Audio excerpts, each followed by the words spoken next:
Kevin Nealon. Kevin Nealon. Dude, I just read a great New York Times review for you. Congratulations. Thanks, buddy. Yeah, man. It's really exciting. Yeah, it's for my special, right? Is that the one you're talking about? Because I get so many New York Times reviews. I know. There's so many good ones. I just wallpaper my bathroom with them. I don't know about you, but yours is, for the news, Loosen the Crotch, baby, which is not a description of you so much as it is just the title of the new Yes, exactly. special. It's the title of my new stand-up special, which is on YouTube under the 800-pound gorilla platform, I guess they call it. And yeah, it's been like, I don't know, almost a decade before I do the special. So I do have some material. No kidding. Yeah. Really, it's been a decade? A decade. I think so. Almost. How can that be? I feel like people put them out once a year. That's the thing. A lot of comics do put them out once a year. But you know what? If you want quality, you wait 10 years. I'd say. Yeah. You're like the Terrence Malick. You're the Stanley Kubrick of comedy. That's right. I love the references. Is that what it's going to be for the next hour? Who does a lot of references is Dennis Miller and Owen Wilson. Oh, Dennis Miller's like, it's like, what's his one? He loves the Sherpa one. Yeah. Who's the guy that went up Everest? Tenzing Norgay. Yeah. In 1622, Chachi. Yeah, I always loved Dennis on Monday Night Football. Did you ever see that? We'll come back to your special in a minute, but my favorite was let's put Dennis Miller, the most obscure, hilarious, guy ever with references in a world where people only care about sports. I know it. No, he was great. He added a nice dimension to it. But I'm not really that sports. I enjoy the playoffs, and things like that. But sometimes people start talking sports to you like you love sports. You know what I mean? Like all the players. I love sports, and I watch everything. But dude, I've been watching NFL since literally since probably 1976. Do you know that I still don't understand when they talk about the nickel formation? I don't know what it means. I don't know what that is. Okay, so there's nickel is a 5, right? Yeah. So is it when they have 5 yards, they want to stop the run in 5 yards, or is 5 the amount of people that are coming into play? And they go on and on. Like in everything you and I do on network television, they're like, you need to really explain this to the audience. Right. Yeah. Yeah. But in sports, there's no such concern. Like literally, I've been in shows where I'll play a son and I'll say to someone playing my father, listen, you're my father. You should know, but I have to tell. It's like that obvious, but no, sports are like, fuck, they don't give a fuck. Yeah. You think the nickel thing is complicated. What about the quarter? That you don't know what they're talking about with the 25 cents. No. Well, when the monetary fees start going up, then it's because math was never a strong suit either. No, but you mentioned about you're my father, having to remind the audience. But I was just listening to an interview with Ben Affleck and his partner. His life partner Matt Damon. Yeah, Matt Damon, and Matt Damon was saying how in movies now you have to repeat the plot over and over because people are on their phones and they're not paying attention. Then they put it down and they're joining it again, and then they have to pick up where they left off. That's and there's a technical term for it. It's just like an anecdotal thing. There's an actual, I think, multi-screen processing or some shit like that. Yeah, I don't know. I don't follow movies. I don't follow sports and movies. So when people get in the elevator, they start talking about actors like Rob Lowe. I don't know who they're talking about. I like that. It's by the way, it's also a power move. I think it's a sneaky power move. Yeah, to not know who anybody is. Yeah. Yeah, you got to get out more. You got to get out more. You got to read more. Do you have any shame about it at all? Like if somebody says to you, and you just know it's somebody you should really know. Are you good with being like, don't know him? Who? Well, Or you're like, yeah, well, sure. well, if it's somebody I really know, then I'll know them. But a lot of the times they're not talking about somebody I really know. But sometimes I will just nod and go along with it because those kind of people really don't want to hear your opinion. They just want to give their opinion, right? Oh, listen, for the longest time, I was like, how is the guy who sang Hallelujah, who died in the River Act drowning, getting nominated for an Oscar this year? And I realized, no, it's not Jeff Buckley, it's Jesse Buckley. Oh, Like right, right, that's, right, right. and you probably didn't know either one of those people I just mentioned. I didn't even know the name of the river you mentioned. Did you name a river? No, Jeff Buckley, who sings Hallelujah, Yeah, that song, yeah. he drowned in the Mississippi. Oh, so it was the Mississippi River. Okay, I I didn't didn't know name that. that. But you would know, like if I said there's a river that runs through New Orleans, Yeah, you would be Mississippi. yeah, yeah. Who's the most famous person that you didn't know? Who have you learned about? Who have you learned existed recently that you're like, oh, I'm glad to know that this person is a real person? You know what? I pretty much know everybody at this point in my life, but unless they're like a younger person, Oh, like I did a movie with Bad Bunny, yes. Happy Gilmore 2. And I didn't really know his music, and I didn't know him. And this is over a year ago. Yeah. So it wasn't as prevalent as it was right now with the Right. Super Bowl and all that. Right. So yeah, so I didn't know really who he was. And I'm sitting next to him. I knew he was Bad Bunny. He was the singer and stuff, performer, but I didn't really know that much about him. And you would have to, if I didn't, if somebody didn't say that's Bad Bunny, I wouldn't know that would have been him. So I was sitting next to him in the makeup chair, and I don't want to call him Bad Bunny, Yeah. What do you do? How do you? Yeah, exactly. So I said to him, I said, what do you want me to call you? He goes, Benito. Like I should have known, Benito. Another time I was doing a movie. It's not that I do a lot of movies. This was the other movie I did, and there was a comic, Lil Rey. Lil Rey. You ever hear of him? LIL apostrophe. Yeah, you ever hear of him, Lil Rey? No. Anyway, I sat next to him in the makeup chair. I look over. I started calling him Little Ray. Mm. Little Ray, and it's really Lil Ray. Lil Ray. So I called him that for a while. I never. And then somebody corrected me with what his name was. That's the greatest white guy thing. Little Ray. Yeah. How you doing, Little Ray? Little Ray. Yeah. I'm fascinated with famous names that no one actually calls those people by. Like Robert Redford was just Bob. Yeah. Do you think Prince? I didn't know Prince. Did you? I've met him a bunch, but never had the opportunity to say his name. Do you think he made, or did they call him? What the fuck was his real name? Like Edgar? Something unbelievably. Well, yeah. Philip, Prince's real name? Yeah. I think it was. God, we're both Matthew Marshall. Here. What's his name? Yeah, Marshall Matthews, Marshall Mathers. Isn't that who Prince is? How are you supposed to know? That's what they want. They want to brand their name. You know Lady Gaga's real name? No. You're worse than me. Isn't her name like Jessica? No. Jessica no. There's people watching this show that are turning off right now. No, this is what, we're so out of it. This is what they come for. They come for guys who barely know anything. Yeah. Acting like we know shit. Right. Marshall Math. I thought about you, as I do, the other day because I went skiing. I actually have a black eye right now. I'm wearing makeup under it because I just didn't want to answer the questions. But you got in a fight on the slopes? I was skiing and I was skiing the black runs and I ate shit. But man. You're and for those of you who've never seen it, you can YouTube, Google Kevin's ski Conan thing, which is one of the great comedy bits anybody's ever done, ever. Thank you. I think it's probably my favorite comedy bit. Is it really?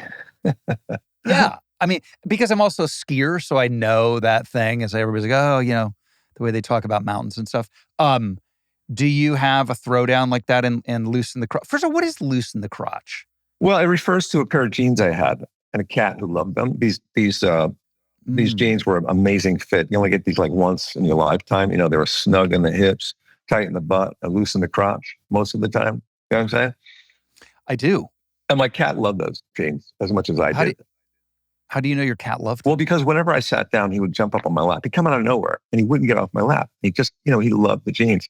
So when he died, I thought it'd be nice to bury him, wrap him up in the jeans and bury him in the hole.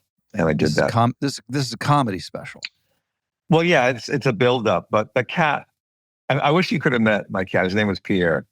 He was just a lovable cat. He loved everybody. And this was like 10 years ago. And to this day, I miss him so much, but not as much as those jeans, Rob. The jeans, I regret putting those in the hole with the cat.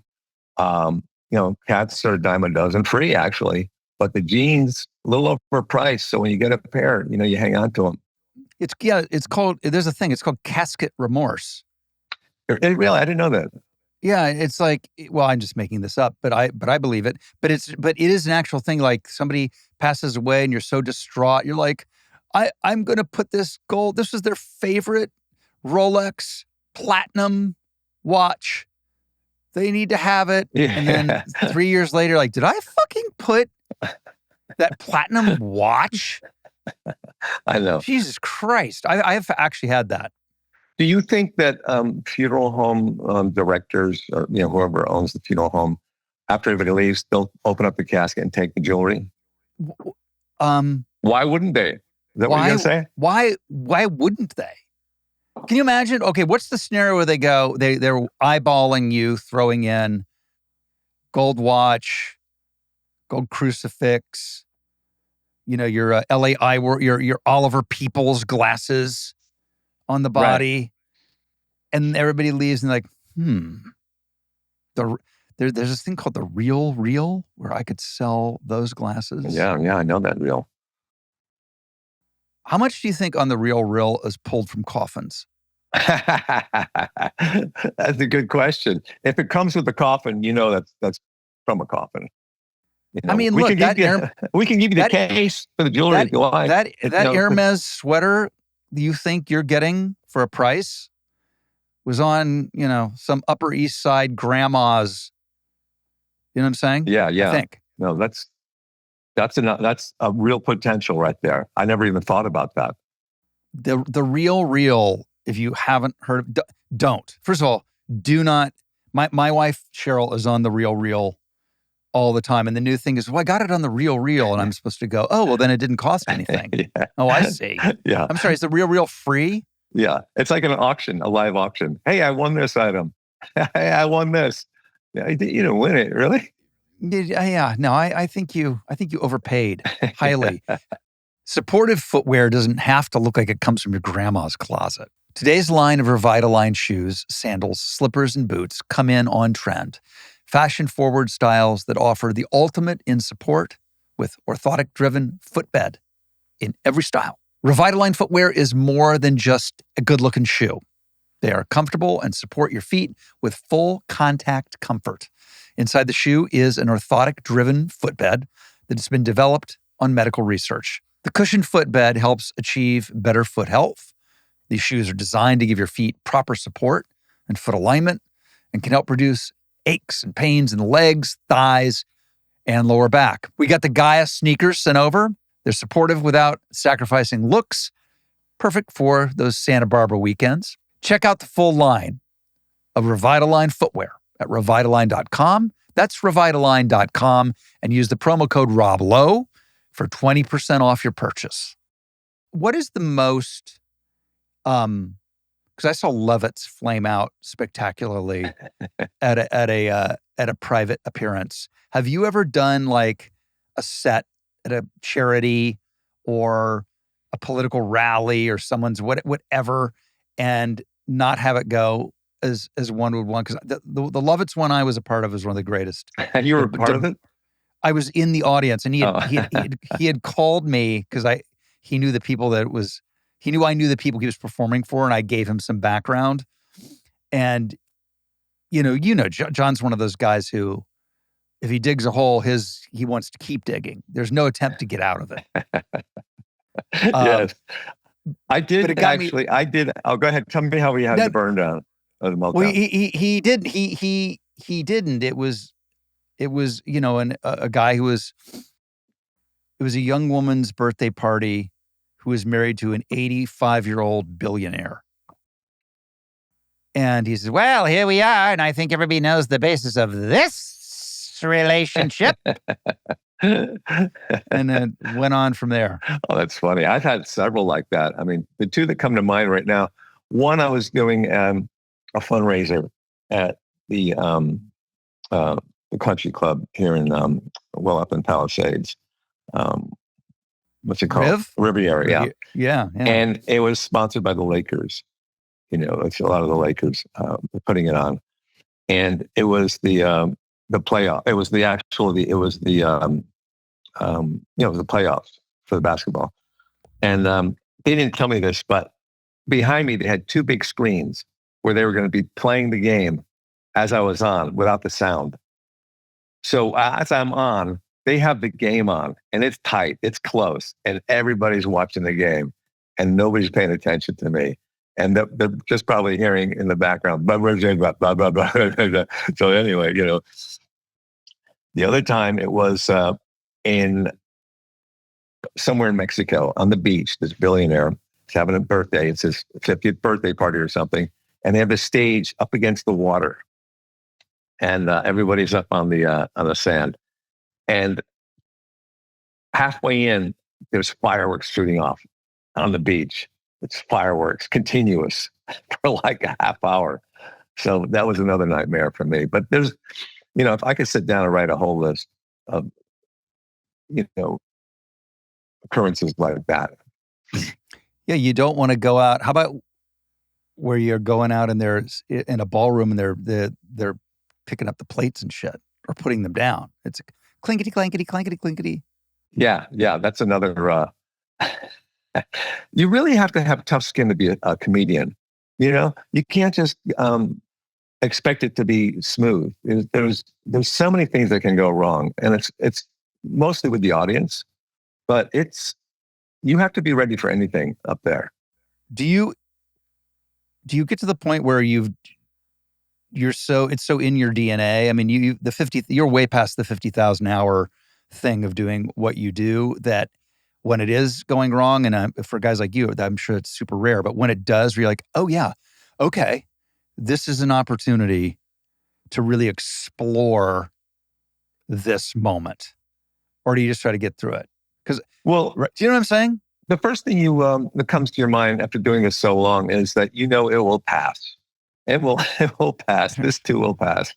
Right. But the other thing is, it's not you because of your track record, and it's the audience, and you try to go with it. You just try to go with it, and you try to make fun of whatever's going on out in the audience. I mean, that's all you could do, right? And then Dana Carvey and I will always have this saying that whenever we have a tough thing, we go off stage and we go, killed it, crushed it right there. So anybody's involved, like if the producers in the back or other people, go, wow, great audience. You just play it down. I know people get mad at the audience, like not maybe during the act, but like, but it's a temptation. Like where you're like, wait, this joke killed every single show I've ever done. What's wrong with these people? Yeah, exactly. Yeah, that happens. That way right then, the whole set is going to be a challenge, because they're tired, or they're not paying attention, or they're not very bright. I think you say a lot of comics will get mad, but I think the biggest notable one was Bill Burr in Philadelphia. Did you ever see that? Oh, and I love Bill Burr. Oh, is there a great clip? Oh, what is? Go, dude, tell me. You got to check this out. He was doing some outdoor event in Philadelphia, and the audience was booing him. They did not like him, and he turned on them so quickly. And you don't want Bill Burr to turn on you. No. He was ragging Philadelphia, the Flyers, every team they had, their Philadelphia cheesesteaks. And then he'd look at the clock, 6 minutes to go. Then he'd get back into it again, and then more and more and more ragging Philadelphia. 4 minutes, he had to do his time. You got to check it out on YouTube. But I think that's really the thing that kind of put him on the map. Oh, I'm sort of an aficionado of his. I don't know how I've overlooked that. That would be, do you have set sort of heckler? I can't imagine anybody heckling you under any circumstances. It's not, I don't think people heckle too much anymore, but I think it's more disruptive because they're drunk and they're talking and they want to talk to you and they don't know anybody else is in the room with them, right? So it's really the drunk. For me, Rob, lately, because I'm getting older, my audience is getting older, they've had to stop the show like 5 times in the last 2 years because somebody collapses and they fall off their chair onto the floor. And then they have to turn the lights on and the whole show comes to a stop. And it really throws off my timing, right? I'd say. This happened like 2 weeks ago. And I'm getting used to it now. So they turn the lights on. Let's say I finished with in the middle of a joke about a cookie, talking about cookies. So they turn the lights on and I say, somebody call 911 because I'm the first responder because I got the mic, right? Yeah. And so, but nobody has a phone because they put them in those little canvas bags with a lock on them for the good comics, right? Right. And so I'm the only one with a phone.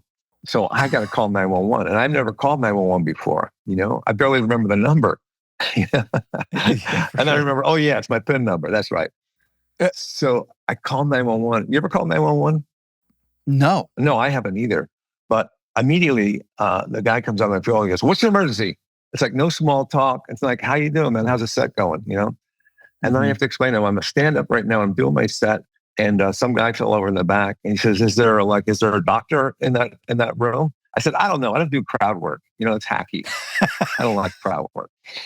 And he goes, "Is the guy breathing?" And I've got the mic, so I don't want to be too disrespectful to the guy, they could be dead. And so I don't want to start going back for the audience. But the guy goes, is he breathing? I said, "I don't know." He said, "Can you get close to him?" I said, "I don't know how long the cord is on the mic. I don't know if it'll reach all the way back there." So anyway, the paramedics came and he did die, but still I got some good laughs out of it, As long as it's, listen, that's 10 years of this kind of stuff. Now we know why the special's so good. Actually, he didn't die. He was okay. They took him away, but I didn't. But you hoped he died because he fucked your setup. Oh, right. So then they turn the lights back off again. I pick up right on where I left off without even mentioning it. So the cookies have a nice kind of a bite to them. They're warm and they're like no mention at all. But that bonds the audience. I bet you they were great after that. Yeah. So, there's a lot of that stuff in my special. I talk a lot about, the way I see things, as a lot of comics do. And it's become a little bit darker as I've gotten older, It's funny. You're one of the last people I would think you're kind of a sun. Wouldn't you say I'm misreading you? You're pretty sunny and easygoing. Yeah, I am easygoing. I don't let things bother me. I think I'm dead inside, Rob. I think I've become dead inside. Yeah. I don't really react when I should. It takes me a while, right? Oh, yes, I have that. In all seriousness, one of the things of years of therapy that I've been working on is learning to feel my feelings in real time. Oh, that's great. That's great. Yeah, that's something that and what did you take away from that? It's just that you kind of block things out? And they fall in a certain category, right? It's like when I'm at work, and things are going on, I feel everything in real time. I don't have any compunction about people pleasing or whatever. Or I'm in real time. Like my wife Cheryl, she feels everything in real time, everything, and reacts to it in real time. I can have stuff happen, and literally I'll go, but that was a good thing, right? Yeah, that was a good thing. Or conversely, I think that's bad. Is that bad? Right? Like it, and I don't. I like everything else. It comes from childhood shit for sure. Yeah. But being able to synthesize, you know what it is? It's being able to synthesize reality, right? Honestly and correctly in real time. And turns out not everybody can do it. Yeah, for me, it's more the good news that I don't believe. Like I could win the Mm. lottery for $1 billion. I'd say, oh, that's great. That's great. Because for some reason, I think it's not real. Are they going to be taking it away from me? And that's never happened to me as a child. You know, I had a great upbringing. But now it's kind of like, for some reason, like my wife kind of points out that I don't react to good, stuff that's good. You know, like she's very effusive. She's Yes. really bubbly and she gets excited about anything. You know, we have coffee going. Yeah, we had coffee today, and me, I'm just like, yeah, we'll go into, we're looking at homes, to buy a house, and we go in there and she's like, oh, get the bathroom in here with the, with the day toilet. And I go, okay. I think part of that is I don't want, I'm like a card player. I don't want to give away my hand. Like I really like it. Mm. So when it comes time to negotiate a price, I liked it okay, Well, because one of the things as you're saying this, I'm realizing for me, a lot of it is around deals. Like you want a house, maybe it's a movie or whatever, you're negotiating or some kind of thing, and you're negotiating, and then the deal closes. And I inevitably go, oh, like there's a feeling of I'm bummed out. Yeah.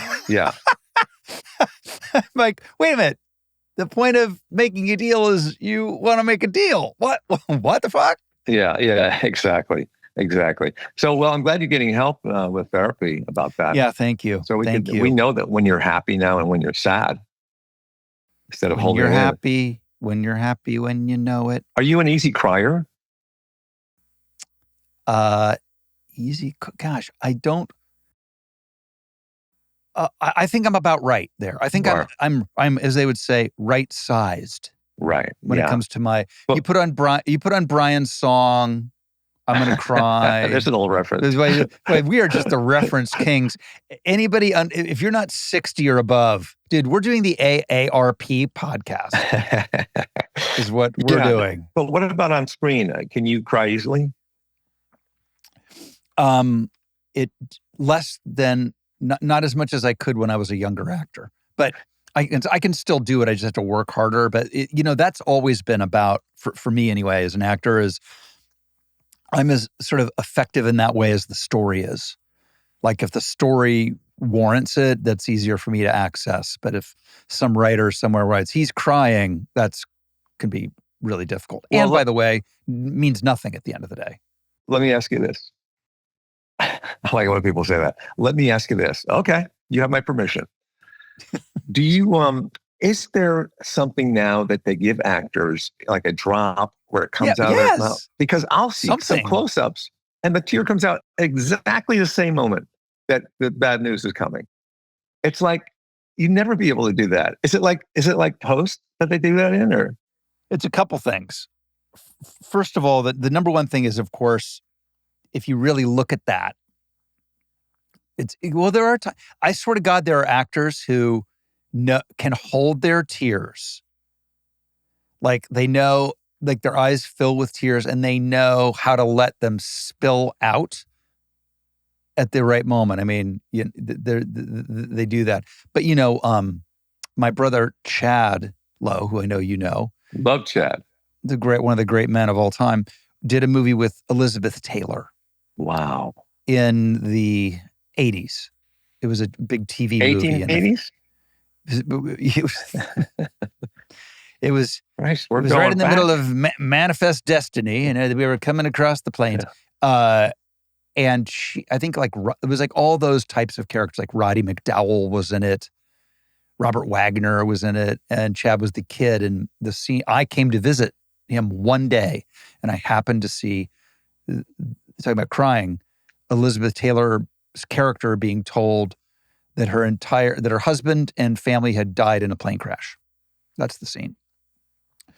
And I'm starting to tear up just hearing about that.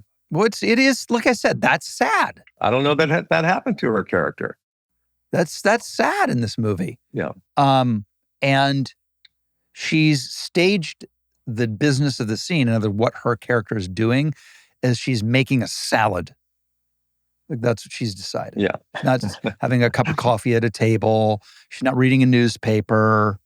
She's not putting something in the oven. She's making a salad. Right. And I think RJ, Robert Wagner, comes in and says, there were no survivors. And Elizabeth grabs a raw onion that she's hidden in a napkin and puts it right in her face and just huffs it. No way. With her back to the camera. Wow. And then just turns around with the tears. No kidding. And I was like, wow, that is a fucking pro move. But then it's also that move of like, you're Elizabeth Taylor. Yeah. You got two Academy Awards. You're doing a movie of the week on television. She's using an onion. They should have gave her, instead of an Academy Award, like a gold onion, on a case. We should start every year at Oscars. We can do this on our various podcasts. Right. The golden onion for either best or worst crying scene. Oh, I like that. I had an acting coach once that, well, actually, he wasn't my coach, but he was an acting teacher. And he said the best way to have tears is to pull a nose hair out of your nose. Wait, well, how is Elizabeth Taylor going to pull a nose? I get how she huffed an onion. How is she going to pull a nose hair out?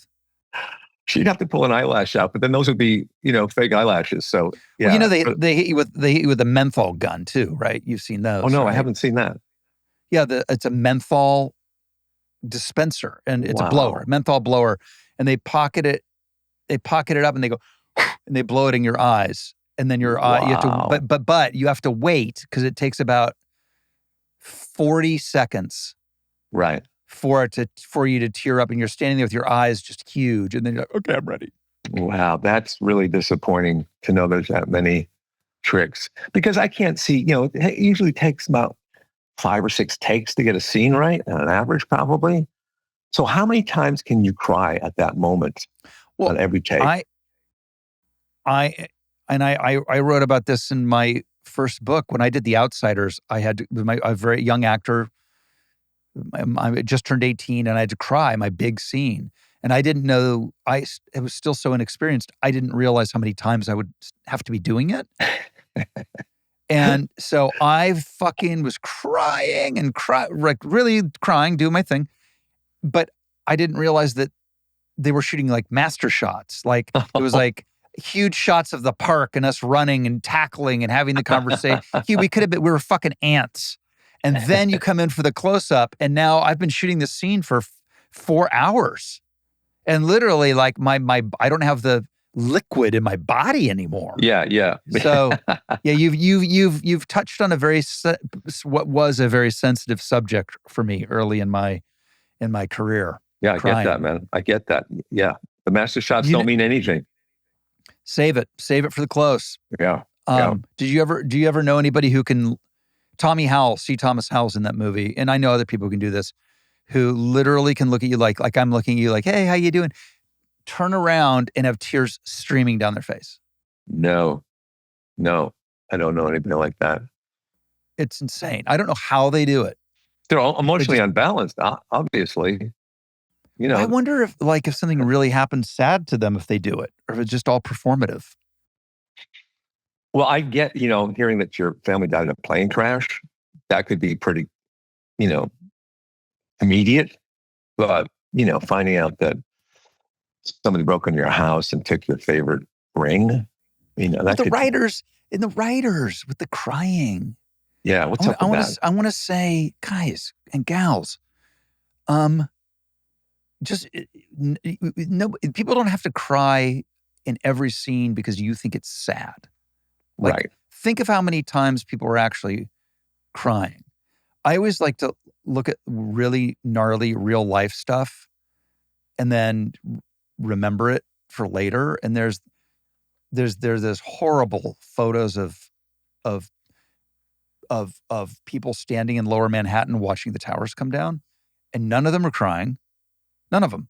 Yeah. But they do, interestingly, all have their mouths hanging open, which you think that would be the hacky move if you were an actor. Yeah. And turns out when you're in a total absolute state of shock and horror, your mouth hangs open like a cartoon character. Right. When I was on Weeds on Showtime with Mary Louise Parker. Love her, by the way. She's an amazing actor. Amazing. There was times where she was given bad news. And instead of crying, she would smile. You know, it would, and I thought that goes against everything I know, but it works because she's not processing it, or she's blocking it, or that's just her reaction. So this podcast is really a lesson in acting. It's an acting class. We're doing an acting class. Yeah. Mary Louise Parker was on West Wing with me. That's right. And she is an absolutely spectacular actor. Mm-hmm. And so unique. I mean, there's nobody like her. No. There's literally no one like her. I loved Weeds. That was an acting class for me because I was just looking at all these great actors. And I'm a stand-up comic. So I learned a lot from that. What was the first thing that you can remember that you learned? Although it's hard to top that. Like, you don't, just because somebody wrote it doesn't mean you have to react it. Because I can promise you, when they wrote that scene, the writers weren't writing, she smiles. Right. No, they don't. I learned a lot from that. The first thing I learned was to know the actors you're working with, their names, their correct names. The correct names. I was calling Mary Louise Parker. I was calling her Mary because I didn't know that. I thought, why would she use her middle name, Louise? And then the director goes, her name is Mary Louise. I said, okay. Isn't that Lil Rey? Yeah, but you don't know. It's like when you work with Michael J. Fox, you don't call him Michael J. Right, unless he's rapping. Yeah, and then you do. But like, who knows? Yeah. It's back to the name thing. This is a reoccurring theme with like the names. How do you know? Yeah. Like you, I'm sure you watch actors and you see a lot of the tricks they're doing. I don't know if they're tricks, but sometimes it's the cadence of the delivery. And you say, okay, he stopped there. And then he continued and that thought. And then you start seeing that more and more. And you think, well, maybe that's a trend. Maybe it's a trend with acting now, Oh, there's definitely an acting trend going on right now. Is there? Oh yeah, young actors. And it's how do I put this?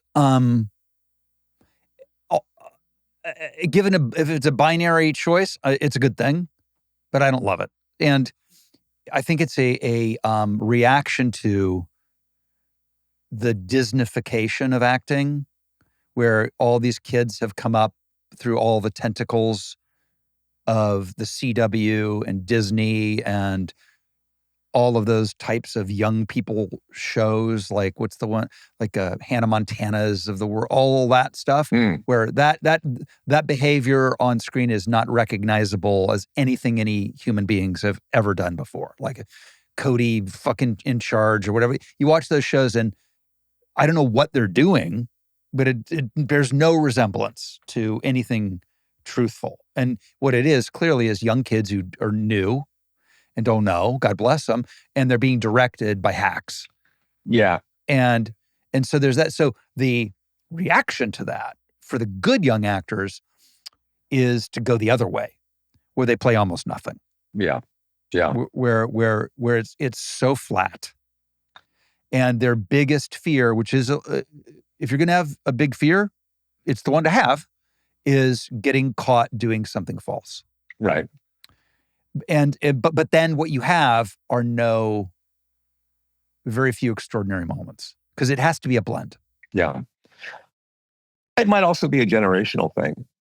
And that's the way they react to things. That's the way they speak, that cadence.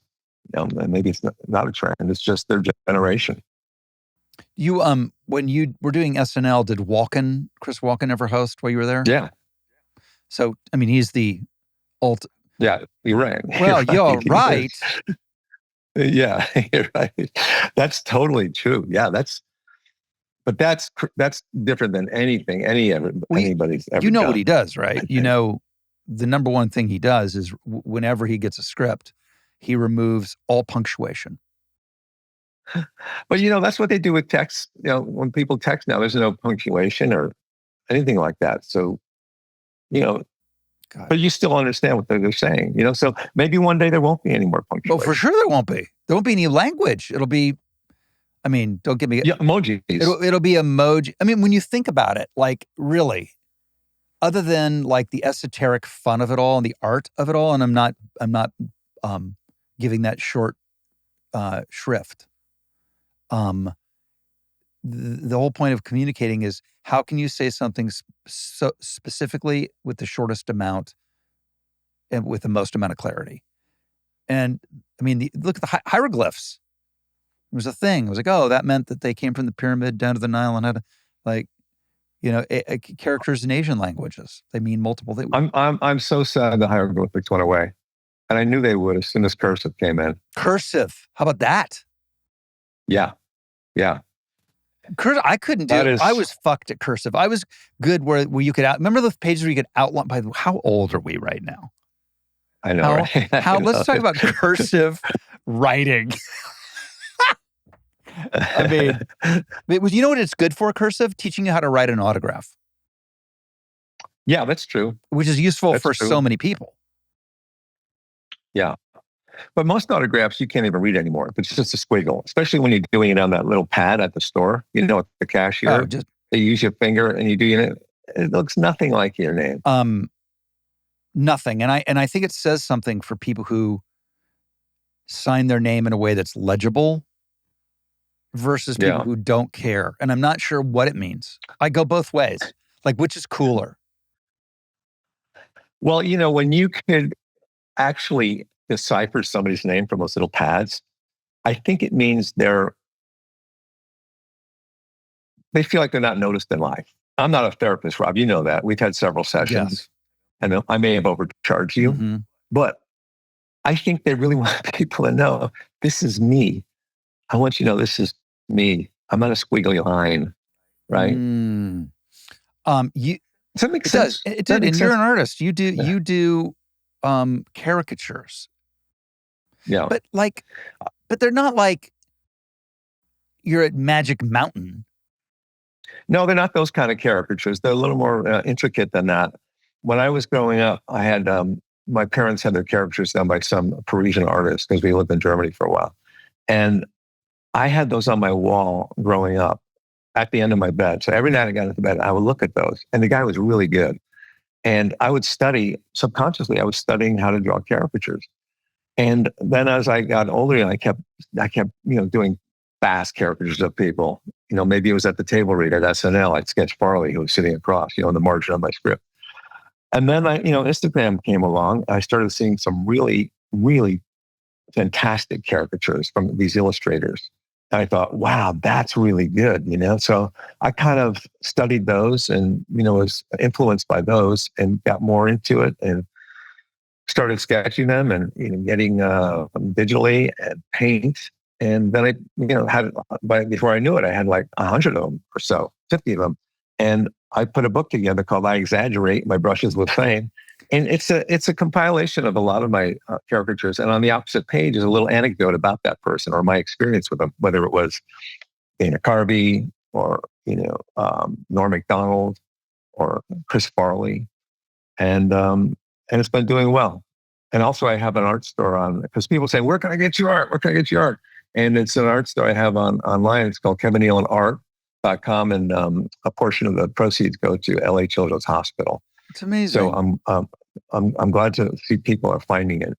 They're going to now. I love that. What are you like a Hirschfeld fan? Have you been done by Hirschfeld, which is what was a big thing? No, but I know some people that have been, but not lately because he died, of course. But that was really some of the first caricatures I saw, and it was really kind of a one-line thing. Yes, very minimalist. So that was interesting, but that's not really my influence. I have these other people. Are they painted? Are they what are you using to do it? Well, it's multimedia mixed, they call it. Okay. And it's a sketch. It could be just a sketch, or it could be a sketch with digital and then paint on top. So that's mostly what I do. I have sketched a long time with just pencil or pen and ink, but lately I've just been doing the multimedia. You're a Renaissance man. I'm a Renaissance man, and also, you have actually been part of this other project I've done, Hiking with Kevin. The best. Do you remember that? Of course I do. I love hiking with Kevin. I was just at the trail where we hiked, And I remember asking you a question as we got to the parking lot. There was this Quonset hut behind you. And I thought, I'm going to get Ralph on this one. I said, you know what they call this building behind you? And you looked at it, you said, that's a Quonset hut.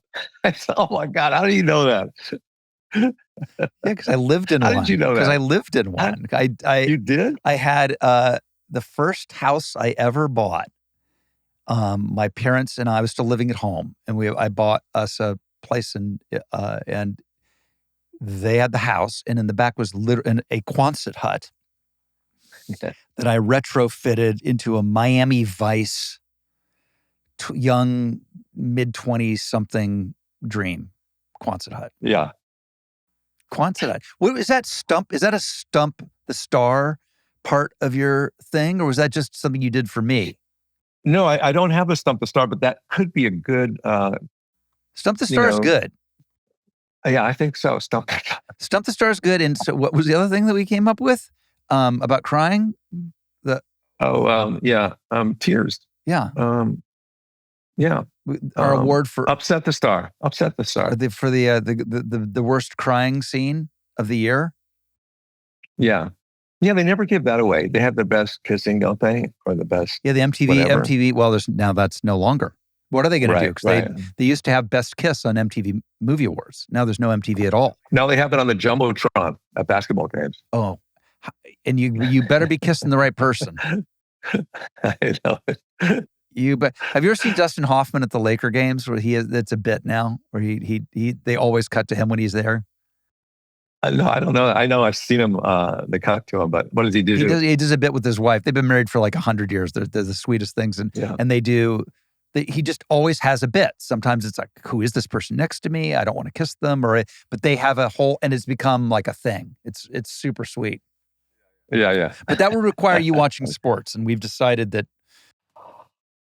Well, I do like sports. I do like watching, especially if I know somebody on the team. You got a lot of famous athlete friends?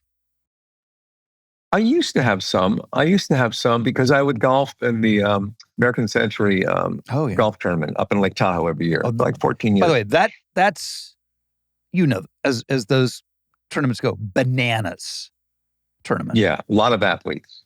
Michael Jordan. Oh, it's fucking crazy. Stephen Curry. It's the most fun.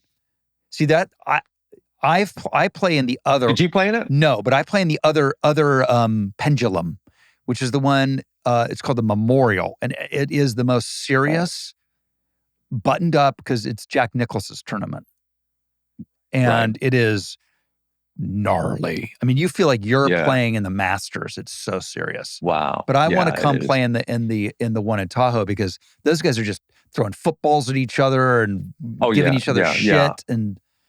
I mean, I played in that, I think, for 14 years, and I finally got edged out because, they had like Stephen Curry. I think Stephen Curry took over my spot. Well, and how can you argue with that? He's also one of the best golfers on the planet. Yeah, he's really good. He legitimately is, I think, going to go on they don't call it the Seniors Tour anymore, the Champions Tour when he's done playing basketball. My final question, which is the most important question I can ask a man that I admire. What's your handicap? Here's how horrible I am. In fact, they would pair me with Charles Barkley. Oh, no. On that. We were the two worst golfers. No. We'd always finish last. I mean, one year he hit a goose in the air, knocked him out of the sky. Yep. Been there. Yeah. The goose has been there too.